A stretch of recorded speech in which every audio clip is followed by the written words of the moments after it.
I have here with me Professor John Wyatt, who's about to speak at the Faraday summer course.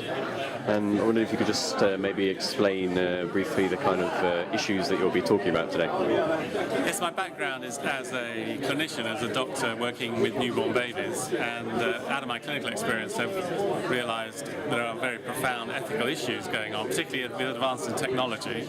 So on the one hand we're able to save extremely small premature babies, and on the other hand we're destroying fetuses who for some reason are abnormal, sometimes quite late in pregnancy. And so underlying these are fundamental questions of what does it mean to be a person, and different concepts and understandings of this idea of personhood. Similarly, at the end of life, there are a whole loads of debates about euthanasia, assisted suicide, dementia, and so on. And again, the question is, what does it mean to be a person? So I'm looking at this from different perspectives, from secular, philosophical perspectives, as well as from a Christian faith perspective, and asking the question, how do we relate advances in technology and the ethical questions they raise to these fundamental understandings of what it means to be a person? Yeah. Now, a lot of those kinds of topics can be pretty polarised when debates take place. Do you think there's a way in which religious communities can speak to these questions in a way that doesn't necessarily lead to polarisation? It's a really interesting and difficult problem. You're absolutely right that very often debates polarise very much into pro and anti-camps. A lot of this is due to the media, who just like a very polarised, simplistic debate. I think it is possible to speak into issues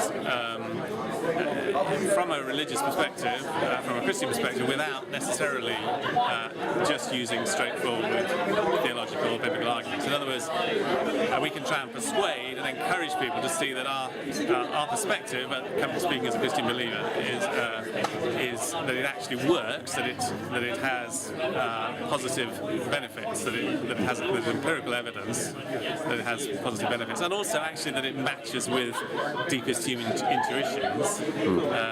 And so I'm very struck that by the fact that many people, although theoretically they adopt a utilitarian or atheistic position, when it comes to their deepest human intuitions, for instance about their children, about their family, about their parents and so on, they're completely different. In fact, they're much closer to Christian intuitions about the value of human life. Yeah. Do you think that sort of way of engaging maybe can provide a model for science, religion, dialogue in general, that conversation which can also be often between two extremes? I think we should certainly be attempting to engage in dialogue rather than just lobbing grenades from different... And the essence of dialogue is, first of all, genuine listening to other people's position, a genuine respect for other people's position rather than caricaturing or demeaning the other people's position, and then a desire to see, are there bridge points, are there points of connection, are there points we can agree on?